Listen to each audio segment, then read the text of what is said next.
Yeah, the title is correct. I fully believe that with the millions of followers that Attack on Titan has garnished, the hundreds of thousands of cosplayers at conventions, and the millions of dollars that Attack on Titan ended up being worth, Attack on Titan is still not as appreciated as it should be.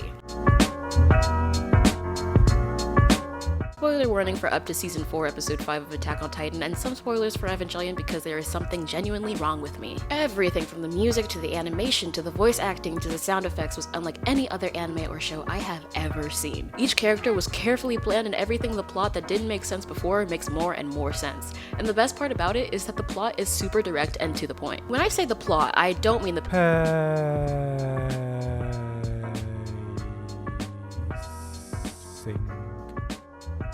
the series. I mean, story-wise, what is our point A and point B? Is it clear? Do we jump through unnecessary obstacles to get there? And surprisingly, yes it does, even though it doesn't really feel that way when you're watching it. The path of the plot is quite linear, and to help you understand this, I will be providing visual aid. Our priority at first is to get to Eren's basement and see what's going on over there, but there's a hole in Wall Maria that stops us from being able to get there without any Titans, so our first goal is to seal up the hole. There are problems that Commander Erwin takes over himself, like the idea of a spy in their ranks, which brings up a second threat of not only Titans, but Titans actively working against the people in the walls. This new threat doesn't contrive the point, and they're not useless enemies just there for the sake of prologuing the plot and making things difficult for no reason. Because the characters of the enemies are so well thought through, everything in the end makes sense. I think the fact that we're just as clueless as the main characters and are discovering the world with them makes for a good plot device.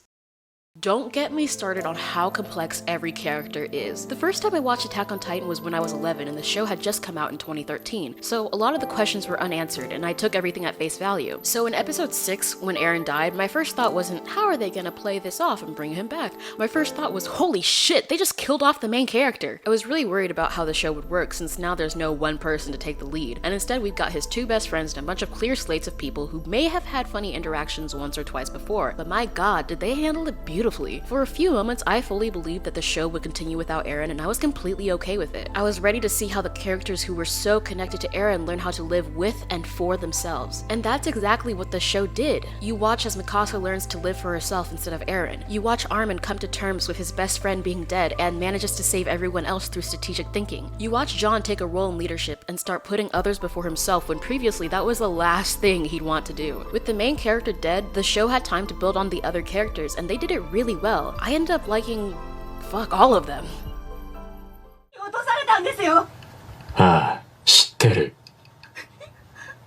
It goes without saying that the characters have their parts played by very talented individuals. Had the voice acting been the same as what you can expect from anime voice acting, the characters probably wouldn't have been as likable. Instead of describing all of them and what they do best, to keep this video short and simple, I'll show when I think the voice actors did an amazing job at showing emotion. Mikasa is typically a very stoic character who doesn't show any emotion that's not concerned for Eren. In the scene where Eren comes back to life after Mikasa had come to terms with his death, you see her hug him and check for his heartbeat. Once she hears that his heartbeat is there, she cries.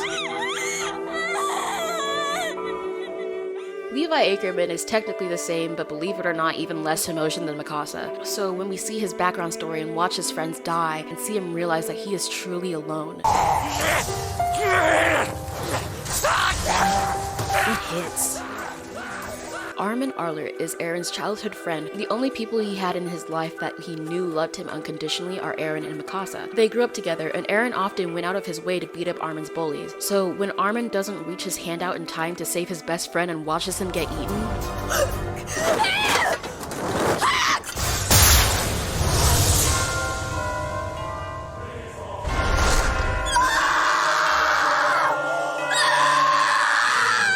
his voice actress shows that horror amazingly. It kind of reminds me of that scene in Evangelion where Shinji is looking into the eyes of God and realizes that he's about to be purged from the carcass of his dead mother. But anyways, the characters paired with the voice acting really just works. They're really good at conveying emotions like horror and sadness in a way that doesn't feel forced or out of place. It doesn't sound like a voice actress screaming, it sounds like Armin just lost his best friend. It doesn't sound like there's a woman crying on the other end of a microphone, it sounds like Mikasa just got back the love of her life. That's what voice acting is meant to do. That's what characters are meant to be. They feel so real.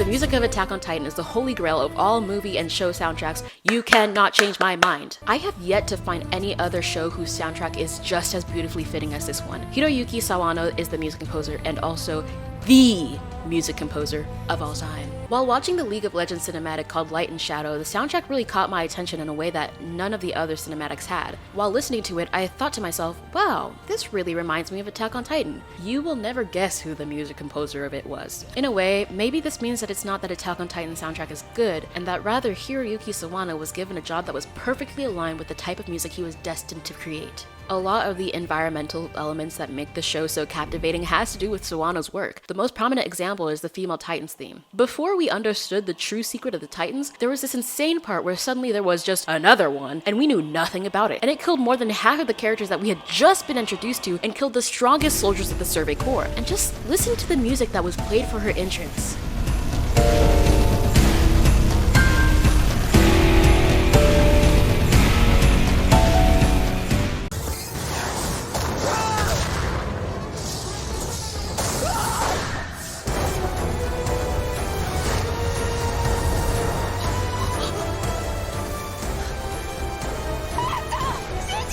Absolutely terrifying. I have no words to describe just how well this piece set the mood. And this isn't a one-time thing. It happens regularly in the show. The scene where Eren's mom is killed.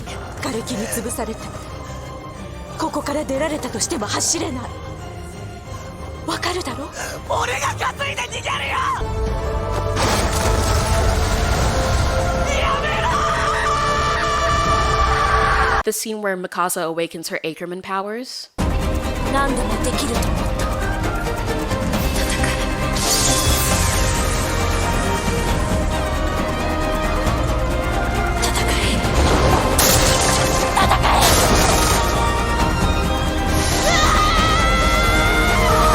They revealed the Armin Colossal Titan.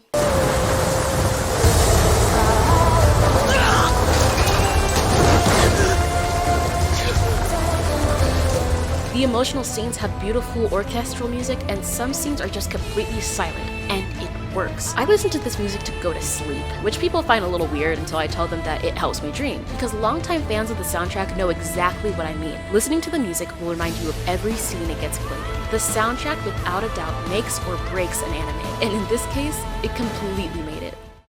Okay, this is gonna be a little bit more serious. If you had the opportunity to ensure safety, protection, love, and happiness for you, your family, and your friends, would you take it? Would you take it if it meant you had to kill someone? What if that person dying wouldn't disrupt anything big, and you wouldn't really get any repercussions for it? What if I asked you again after I make you, your family, and your friends live through danger, loneliness, and fear nonstop for 6 years? Would your answer be different? And what if you were 12 years old at the time of me asking you? What if your parents told you that you were their last hope? This is what it takes to get into the mindset of these characters, because that is how morally complicated they are. Yes, Bertolt and Reiner destroyed the walls. It caused all of this pain, but they didn't have a choice. They were kids. They obviously regret it, but they have to keep going. There's one scene where you see the female Titan cry after getting Eren taken from her, and it's not until 3 seasons later, or after you catch up with the manga, that you realize why. To be able to ensure the safety, protection, love, and happiness for her family, she had to take Eren, who was the founding Titan, back to Marley. Annie just really wanted to go home. They all did. They wanted that safety. They wanted to get back to their families. They wanted to be warriors so they could grant their families citizenship. They answered yes to some of my questions, and if you did too, then we're all in the same boat.